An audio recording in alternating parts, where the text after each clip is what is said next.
I read in your bio that actually my inquiring mind wants to know, what is applied positive psychology? Let's talk about it. Okay, Yes, cool. I was like, what? Ah. So First that's funny that you asked that. This is great timing for that question after what I just talked about because it makes sense. So I'm doing like behind me, you see my bookshelf. This is just one of them in my house. yeah, I I know have you're a many book lover. bookshelves. I'm a book nerd. Like I'm such a dork. So I was reading all these books and ultimately like books in personal and professional development, spirituality are what are we doing it for? We're reading them because we want to thrive, we want to flourish, we want to feel good, we want well-being in our mind, body, and our spirit, right? And Mm-hmm. so I came upon this. I've always been interested in psychology. I was going to go back to school and I was like, what would I go back to school for? So I started doing research in psychology because I was like, with the coaching and everything that I'm doing, psychology seems like that would be really greatly supportive of me and Makes what I want to do with life. Right. And so I came upon positive psychology and I was like, oh, this is it.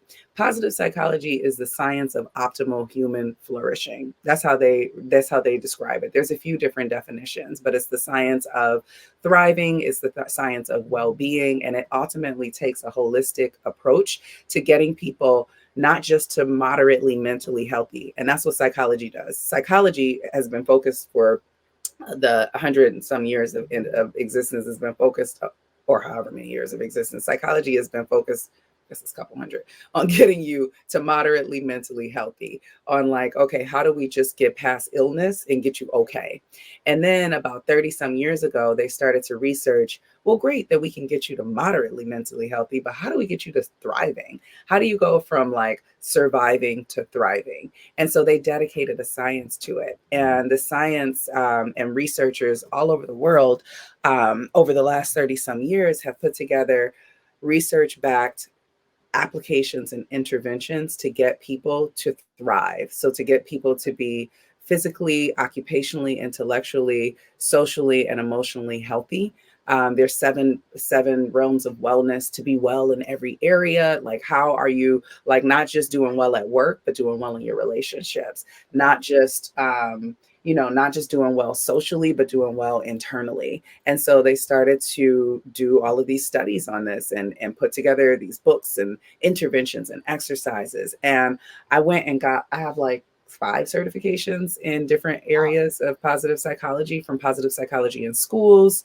And positive psychology is called positive education. So I do trainings with teachers, but this holistic well-being can be applied in so many different areas. It's like the foundation for being happy and successful, not just being successful. I love it. I'm learning today. I learned about the Japanese what was that called? Iki. The Ikigai, Ikigai, if anybody Learned wants to about look it up. that. I understand to a degree applied positive psychology. So anybody watching, listening, don't say the show never educated you on anything.